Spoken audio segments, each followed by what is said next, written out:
All right, we've been thrashing on Jill Biden's dissertation over the past few months. It seems like this will be the fourth video and last one. There will be a follow-up video where I will discuss the overall impressions of it, but this will be the last video that will actually cover her dissertation. Up until now, she's done a pretty bad job of things. None of the issues are really serious. That's going to change now, and she's going to be starting to pull some real fast ones here. And at this point here is where you start to worry if the actual research that she has done is really worth a doctorate. So we're going to see some real major blunders here coming up in the next hour or so, actually probably half hour.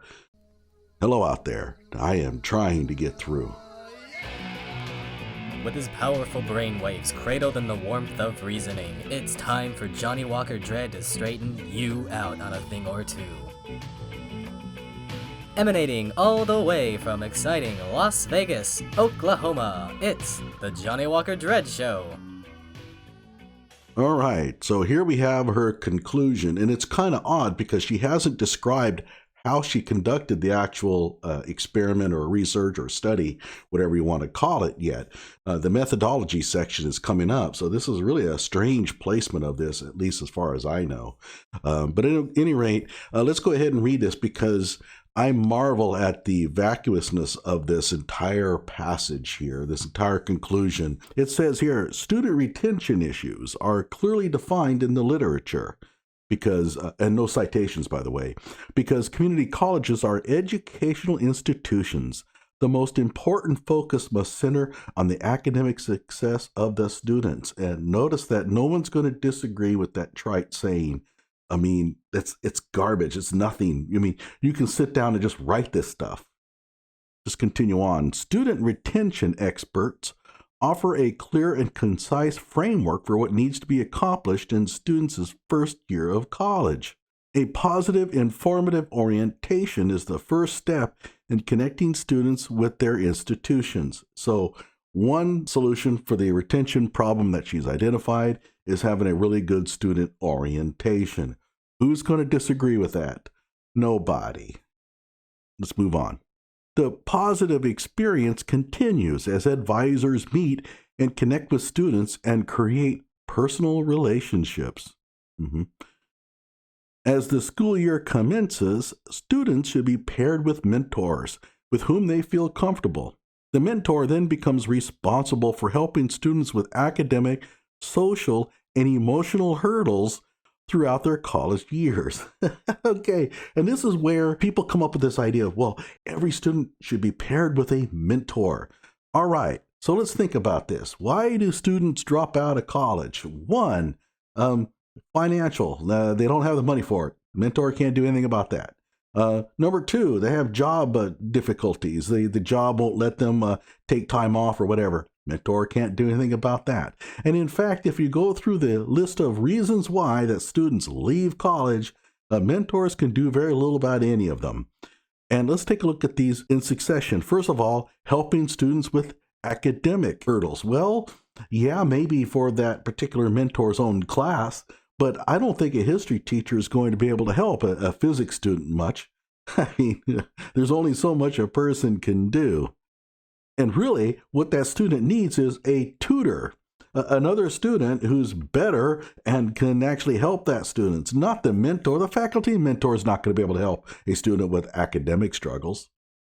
And then they have social struggles. Oh, yeah. A 55-year-old education professor is going to help a student with their social struggles. Right. How many out there would go to Jill Biden and say, I'm really having a hard time getting along and I'm not finding anything to do and you know, I'm having some struggles socially. Jill, can you help me? Right. I mean, social struggles, faculty and mentors can't do anything about that. Most of the time, you wouldn't want them to. And emotional hurdles. Well, I think they have counselors for that. As a faculty member, you don't even want to dive into that. For example, if it's serious enough, in other words, a student comes to you and saying, look, I'm really, struggling emotionally and it's really getting serious, the faculty mentor actually has to report that to the university. They're called mandatory reporters. And so you cannot listen to a student tell you that they're struggling severely with emotional problems and not report it to the university. A lot of people don't know that. So they want to go to their professor and confide in this professor that maybe they have suicidal thoughts or something like that. And so they tell the professor, look, I don't want you to tell anybody about this. I'm going to come to you because I can trust you. You're going to give me some advice here, maybe something to make me feel better, but I'm having some troubles with suicide. Faculty members have to report you to the university.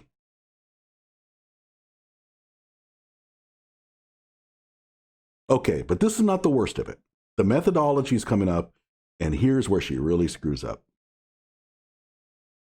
Paper 2, the methodology. Now, I've done this before, but let's go over it again.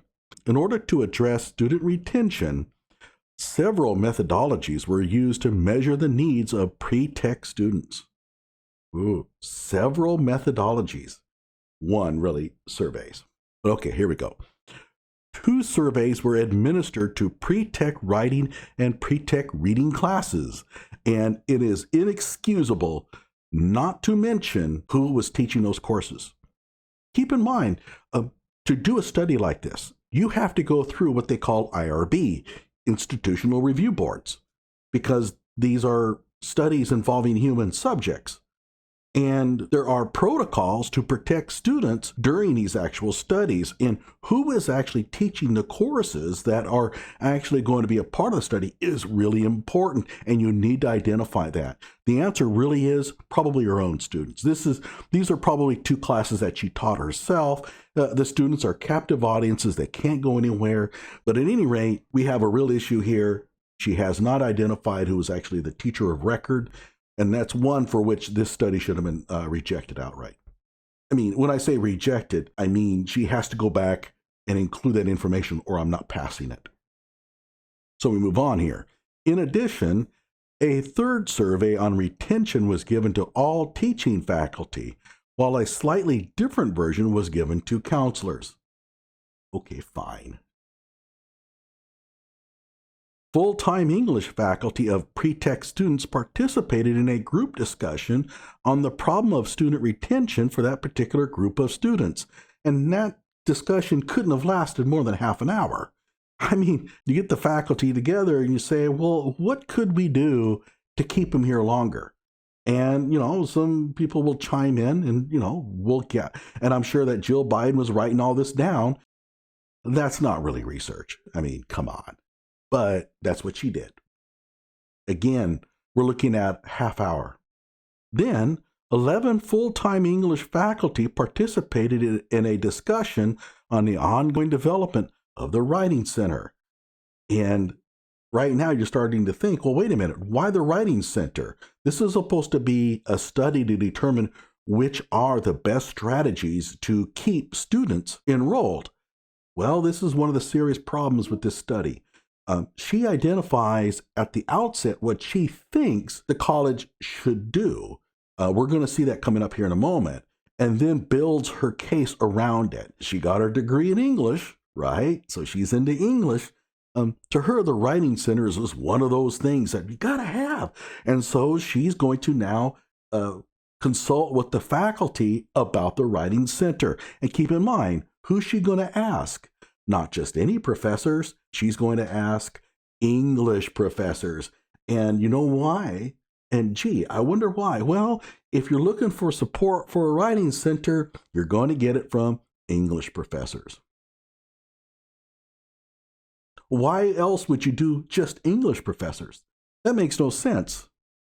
Because she'll tell you later that the Writing Center should be available for all students no matter which subjects that they are participating in.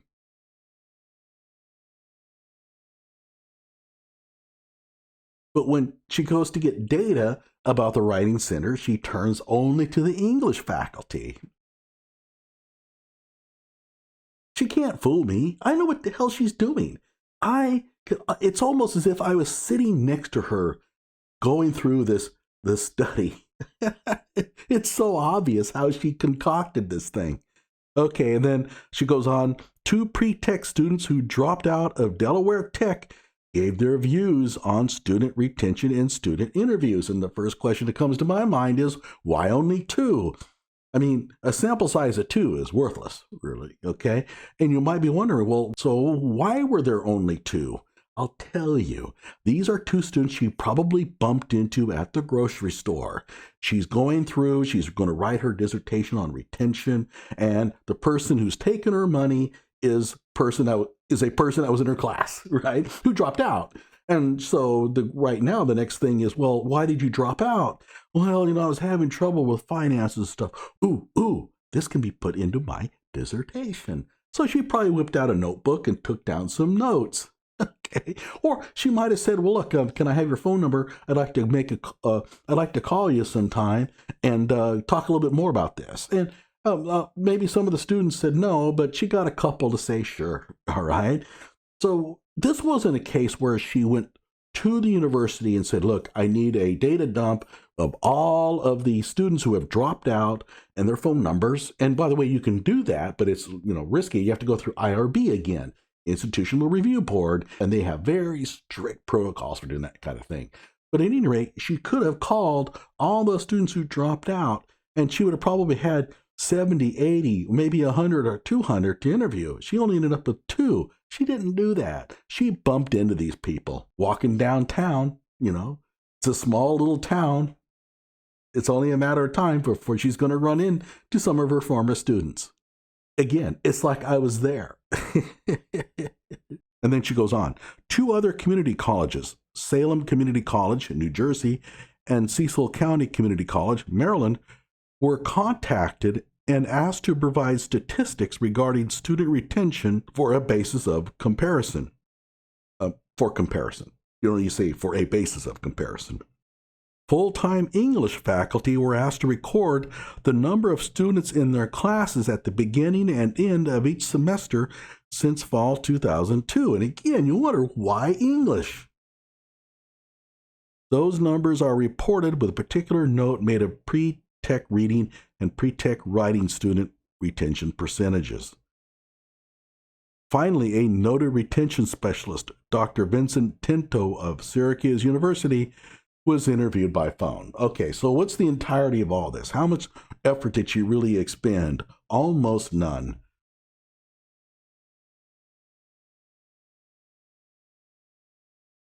And by the way, if you're a professor, you'll get these emails from time to time. Typically, you get them from education departments or psychology departments. These are students wanting data for their master's thesis or dissertations, especially in the education departments. And they'll say, please complete the survey. And they give you a whole bunch of IRB stuff that says, your participation is voluntary and it's confidential, all that kind of crap. And then you click on the button, you go to SurveyMonkey, and you answer some questions, right? And what you're doing is providing data to a student to develop their dissertation. It's garbage. And every time I have ever received an email like that, I've written back to the student saying, this is not how you conduct research at the university level. Garbage. Absolute filth.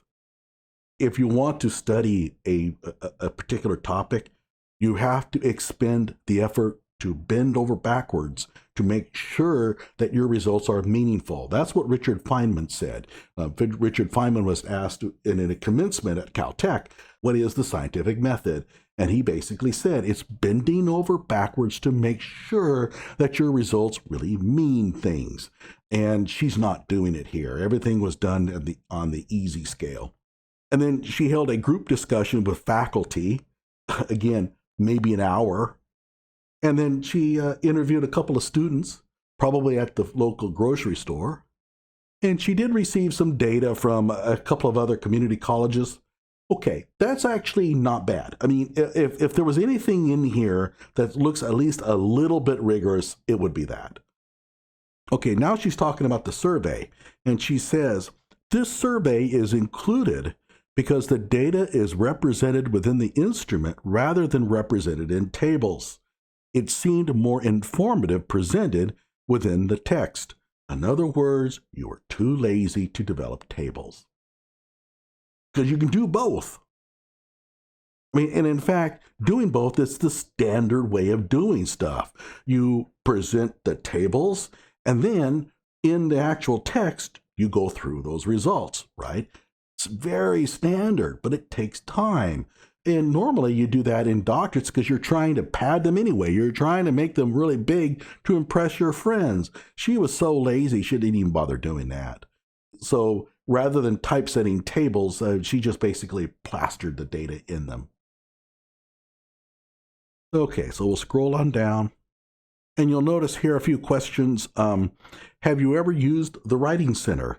And 38% said yes. 62% said no. And this is where a case where you have to be very careful who's the instructor of record for the class that's filling out the surveys. Because if she was the instructor of record and she's been going off and on about the Writing Center throughout the entire semester, that would lead students to say yes. Bias. Be careful of it. Okay. Okay, now another thing that Jill Bident wants is a student center. Again, as I mentioned, she went into this study with a preconceived notion of what the college needed. And she's basically going to, assemble the facts to support her case. That's not how you're supposed to do it. But here's this student center thing. It says, do you feel that a student center might encourage friendships among students at Delaware Tech? Never put the word might or may in a survey question. But why does she do it? Because it drives up the numbers. If she had asked, do you think that Delaware Tech should build a student center, the results might be a lot different. And the reason why? Money. Okay. When you ask students, should the university build this? All of a sudden, students think, well, wait, this might come out of my tuition. And all of a sudden, the numbers plummet. She's going to avoid that by not mentioning anything about money, who pays for it. And here she says, do you think it might encourage friendship? Well, sure. I mean, I'm surprised she didn't get 100%, right? It might. Will it? Well, if you say, do you feel that a student center will encourage friendships? The numbers are not nearly as nice. So when you're writing survey questions for research studies, you can't use weasel words like might, could, and those kind of things. It's just bad. But notice the numbers, 84%. We'll talk about this more a little bit later. The psychological questions, in your opinion, would a campus psychologist be helpful to students? 77% said yes. Okay, we'll come back to that in a moment. Do you think you might talk to a campus psychologist if you had a problem? Yes, 55%. But again, might. I think all of us might say, well, under a certain circumstance, if something terrible happens and under the right conditions, I might go see a psychologist, right? Again, the weasel word might allows you to elevate the numbers higher. That's what she wants. She wants a large number of people saying yes, because she wants the college to go buy things. She wants the college to go buy a psychologist, to go buy a student center, and to buy a writing center, or at least more functionality for the writing center. She wants the college to spend a lot of money. And keep in mind, who's her husband? Joe Biden, the most powerful senator in Delaware.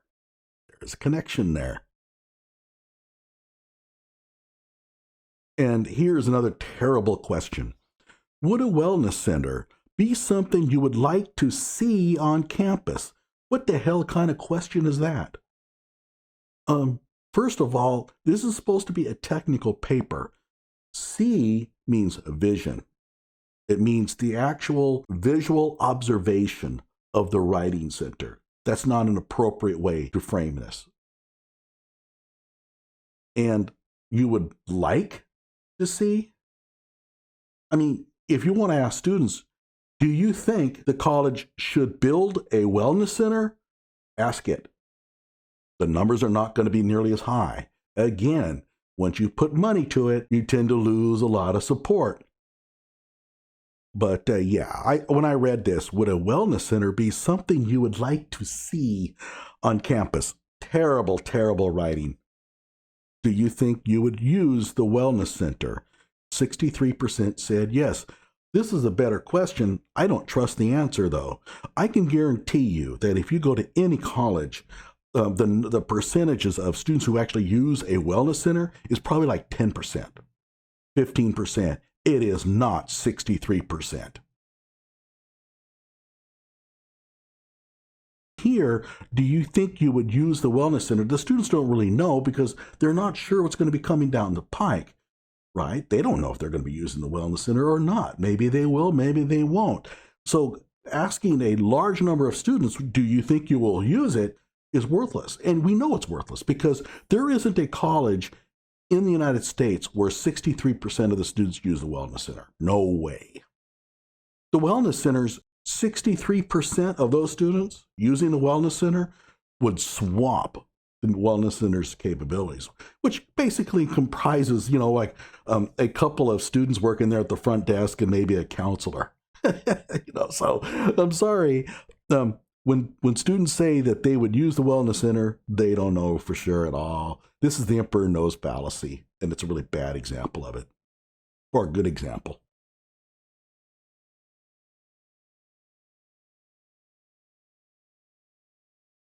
Like my video and subscribe to my channel.